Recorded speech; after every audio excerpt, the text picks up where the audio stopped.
हरे कृष्णा कृष्ण कृष्णा हरे हरे, हरे राम राम राम हरे हरे। ओम अज्ञानतिमिरन्धस्य ज्ञानञ्जनशलाखया चक्षुरुन्मिलितं येन तस्मै श्रीगुरुवे नमः। नमो ओम विष्णुपादाय कृष्णप्रेष्ठाय भूतले श्रीमते भक्तिवेदान्तस्वामिन् इति नामिने।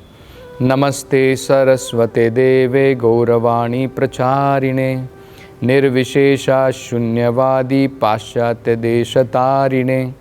जय श्री कृष्ण चैतन्य प्रभु नित्यानंद श्री अद्वैत गदाधर श्रीवासदि गौर भक्तवृंद। हरे कृष्णा कृष्ण कृष्णा हरे हरे, हरे राम राम राम हरे हरे। हरे कृष्णा। तो बलि महाराज ने शुक्राचार्य की बातें सुनी। कुछ क्षण तक उन्होंने विचार किया और बाद में वो शुक्राचार्य से अब उत्तर देते हुए कहते हैं, वो कहते हैं कि हे शुक्राचार्य जी, मैं ऐसे कुल में मेरा जन्म हुआ है जिस कुल के अंदर में प्रहलाद महाराज जैसे श्रेष्ठ राजा हुए, जो भगवान विष्णु के स्वयं एक शुद्ध भक्त के रूप में उन्होंने जन्म लिया।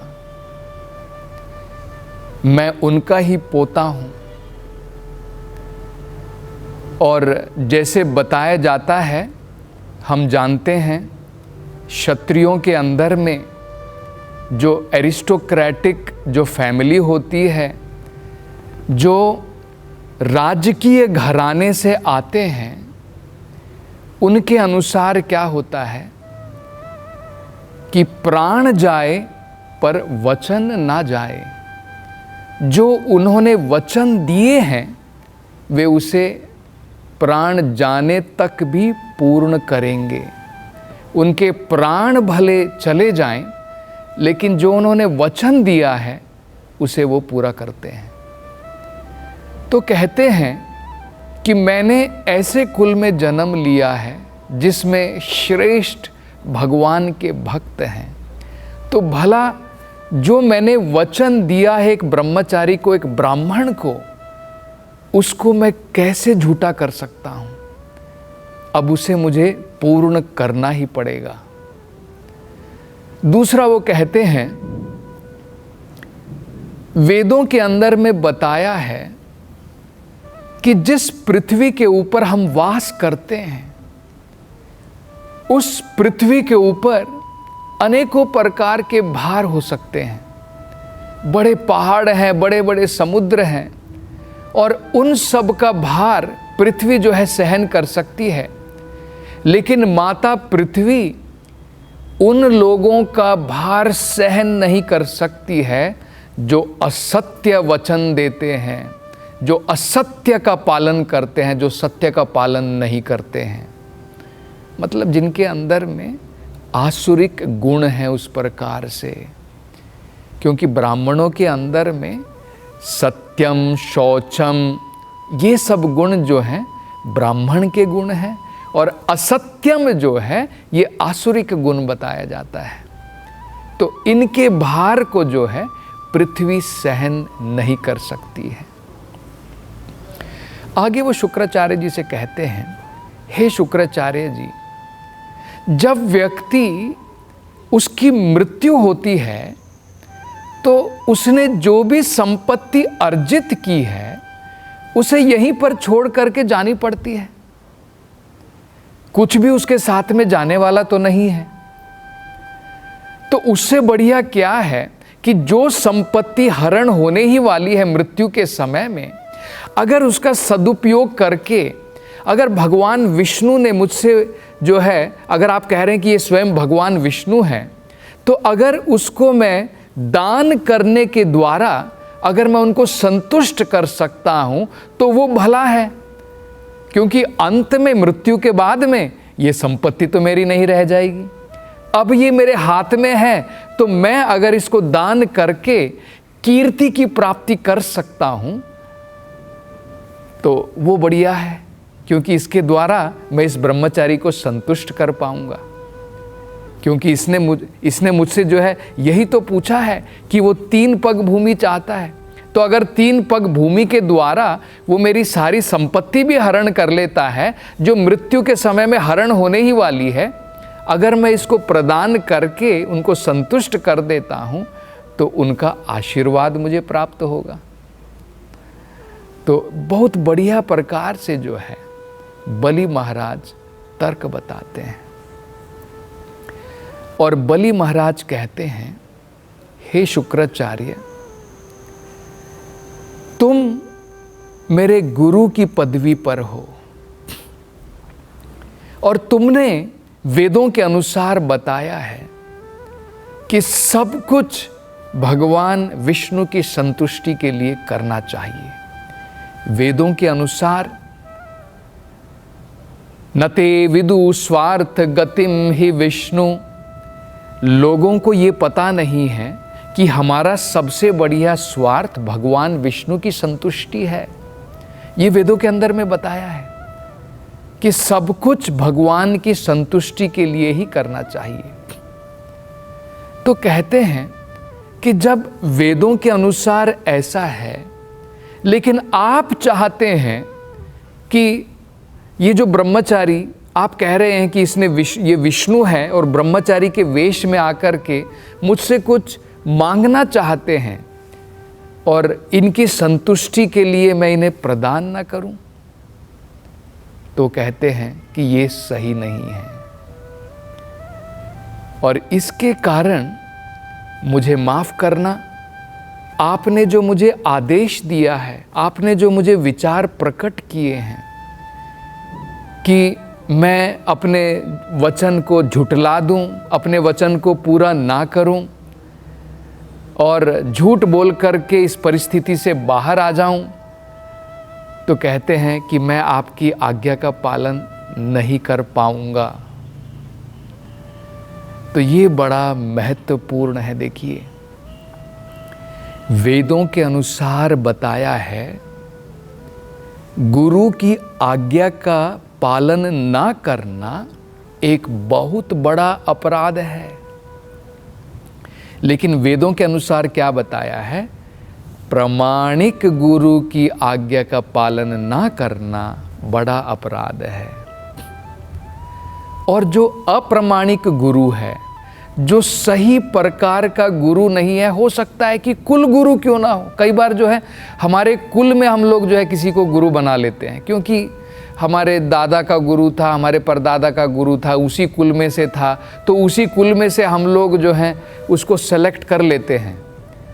तो इस प्रकार का जो गुरु है, जो प्रामाणिक गुरु नहीं है, बलि महाराज ने अपने इस कार्य के द्वारा बड़ा ही महत्वपूर्ण जो है, जो उन्होंने ये कदम लिया है, हमारे लिए एक बड़ा महत्वपूर्ण उदाहरण उन्होंने जो है हम सबके सामने रखा है।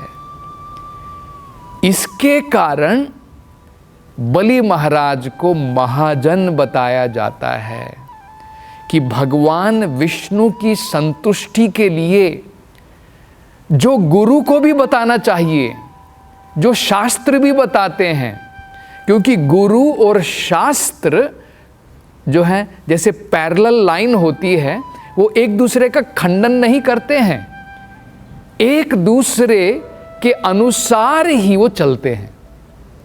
गुरु जो होता है, जो शास्त्रों में लिखा है, क्योंकि शास्त्र भगवान के द्वारा दिए गए हैं, तो उसके अनुसार ही गुरु कार्य करता है। और जो अपने आप को गुरु कहता है, लेकिन शास्त्र के अनुसार और भगवान विष्णु की संतुष्टि के लिए कार्य जो नहीं करता है और ना करवाना चाहता है, वो प्रामाणिक गुरु नहीं है। बलि महाराज ने यहाँ पर ये उदाहरण हम सबके लिए प्रकट किया है इस प्रकार के गुरु का त्याग करना ही बेहतर है। ये वेदों में कहा है, षट कर्मो निपुणो विप्रा मंत्र तंत्र विशारदः अवैष्णव गुरुर्न स्यात्। हो सकता है कि कोई ब्राह्मण हो, मंत्र तंत्र में बड़ा ही जो प्रवीण हो, मंत्र तंत्र विशारदः, षट कर्मो निपुणो, और 6 प्रकार के जो कर्म होते हैं ब्राह्मण के, उसमें भी निपुण क्यों ना हो। कौन से 6 प्रकार के कर्म होते हैं? पठन पाठन यजन याजन दान प्रतिग्रह। ये ब्राह्मण के कर्म होते हैं। वो वेदों का पठन करता है और लोगों को वेदों का ज्ञान देता है। हो सकता है कि इसमें वो प्रवीण हो, अत्यंत जो है दक्ष हो इन सब चीज़ों में। पठन पाठन यजन याजन, यज्ञ करने में और लोगों को यज्ञ कराने में। दान प्रतिग्रह, दान लेने में, स्वीकार करने में और लोगों को दान देने में। ये 6 कार्य जो हैं ब्राह्मण के होते हैं। तो ये वेदों के अंदर में बताया है। इन 6 कर्मों में निपुण क्यों ना हो, मंत्र तंत्रों में भी निपुण क्यों ना हो, लेकिन अगर वो अवैष्णव है, वो भगवान विष्णु की संतुष्टि के लिए कार्य नहीं करना चाहता है, वो गुरु स न स्यात्, वो गुरु नहीं बन सकता है। और वैष्णवो स्वपचो गुरु। और अगर एक व्यक्ति ने चंडाल के घर में जन्म लिया है, लेकिन अगर वो भगवान विष्णु की संतुष्टि के लिए कार्य कर रहा है, वो हमारा गुरु बन सकता है। देखिए, ये वेदों के अंदर में बताया है। तो शुक्राचार्य जो है प्रमाणिक गुरु नहीं है, क्योंकि वेदों के अनुसार तो बताया कि सब कुछ भगवान की संतुष्टि के लिए करना चाहिए। और यहाँ पर एक प्रकार का अवसर मिल रहा है बलि महाराज को कि सब कुछ समर्पित कर दे भगवान के लिए। और शुक्राचार्य जो हैं अपने विचार के कारण, क्योंकि उनका संकीर्ण विचार है, वो अपने बारे में सोच रहे हैं, अपने स्वार्थ के कारण वो अपने शिष्य को कह रहे हैं कि तुम भगवान विष्णु की संतुष्टि मत करो, तुम मेरी देख रेख की संतुष्टि करो। तो ये सही विचार नहीं है। इस प्रकार के गुरु का त्याग करना, ये जो है बलि महाराज से हमें सीखना चाहिए। तो ये बड़ा महत्वपूर्ण है। तो उन्होंने जो है बलि महाराज ने शुक्राचार्य के वचन का खंडन किया और उन्होंने जो आज्ञा दी थी उसका उन्होंने पालन नहीं किया। और उन्होंने जो है तुरंत वामन देव के चरणों को धोया अपनी पत्नी के साथ में, और उन्होंने कहा कि जो मैंने वचन दिया है आप उसे ग्रहण कर सकते हैं। आप 3 पग भूमि चाहते हैं, आप उसे ग्रहण कर सकते हैं। तो उस समय में जो ब्रह्मचारी के रूप में स्वयं भगवान विष्णु थे, वामन के रूप में, वामन जी का एक नाम उरुक्रमा है। उरुक्रमा का मतलब होता है जिनके बड़े विशाल कदम हैं। तो भगवान ने तब क्या किया, वामन के रूप में थे, अब अपने शरीर को बढ़ाना प्रारंभ किया और भगवान ने जो है अपना विश्व रूप एक प्रकार से धारण कर लिया। बलि महाराज साक्षात देख पाए कि सब कुछ भगवान के शरीर के अंदर में है, जिसे वो अभी तक अपना सोच रहे थे कि मैंने इंद्र देवता का शासन अर्जित कर लिया है, मैंने सारे लोगों के ऊपर विजय प्राप्त कर ली है। बलि महाराज साक्षात देख पाए कि वो उनका भ्रम मात्र था, सब कुछ पहले ही भगवान का है। तो ये देखिए बड़ा महत्वपूर्ण है। फिर भी भगवान को अगर हम प्रेम पूर्वक प्रदान करते हैं, उसे भक्ति कहा जाता है। जैसे आपने देखा होगा, ये बड़ा सुंदर उदाहरण दिया जाता है, गंगा माई की पूजा कैसे की जाती है। गंगा का ही पानी गंगा में चढ़ा करके गंगा की पूजा की जाती है। सूरज की पूजा कैसे की जाती है, सूरज की ही शक्ति एक दीप के रूप में, अग्नि के रूप में उसके द्वारा की जाती है। तो इसी प्रकार से सब कुछ भगवान का है। बलि महाराज की समझ में आ गया, मैं भगवान को क्या देने वाला हूँ, सब कुछ उनका है पहले ही, लेकिन मैं सोच रहा था मेरा है, ये अब मैं ये जो मति है इसको छोड़ दूंगा, तो इसलिए भगवान जो है मैं उनको ये प्रदान कर रहा हूँ। तब भगवान ने जो है दिखाया कि उनके पूरे विशालकाय शरीर के अंदर में सब कुछ है। तब भगवान ने अपना एक कदम उठाया और पूरी धरती, और क्योंकि उनका शरीर इतना ऊंचा था, पूरा आकाश उसके द्वारा उन्होंने जो है कवर कर लिया। और दूसरे कदम के द्वारा बाहर का सब कुछ, जो बाहर के आकाश के अंदर में जो भी सब कुछ था, पृथ्वी, पूरी पृथ्वी कवर कर ली, पूरा आकाश कवर कर लिया, पाताल कवर, सब कुछ भगवान ने जो है 2 कदमों के अंदर में भगवान ने जो है फैला करके सब कवर कर लिया। अब वो बलि महाराज से पूछते हैं कि हे बलि, अब तुम्हारे पास में देने लायक कुछ भी नहीं रह गया है, अब बताओ मैं तीसरा कदम कहाँ पर लूँ, और क्योंकि तुम अपने वचन का पालन नहीं कर पाए हो, मैं तुम्हें बंदी बनाता हूँ। और भगवान ने आज्ञा दी और उस समय बलि महाराज को वहाँ पर बंदी बना लिया गया। अब बलि महाराज तीसरे कदम के रूप में अपने वचन का पालन कैसे करेंगे, इसकी चर्चा हम अगली कथा में करेंगे। हरे कृष्णा।